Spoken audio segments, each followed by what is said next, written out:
nhân chim ô tài tuổi ô chiến phan tài về trang chiến mai dân nhé hay ở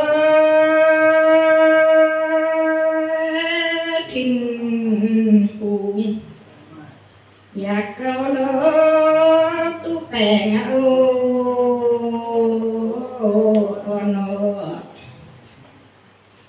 mía qua về tu chiêu na thìn hùng câu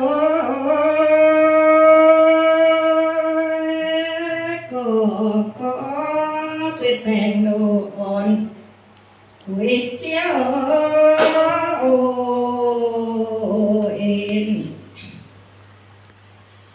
quê chiêu thiên hùng hăng hăng nhàn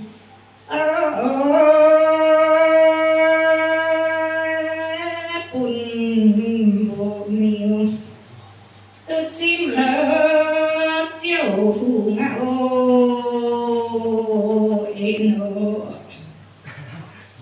chàng tha về chàng trên nay yêu nhàn vì ngã mà to dám xiên ở chiều thì nào hùng mía bùa về xiên chiều na mãi làm nhẹ khao bùa sáng lỡ thìn hùng mãi uốn nỡ còn nỡ chẳng thao về trang xiên mình cành xiên mộng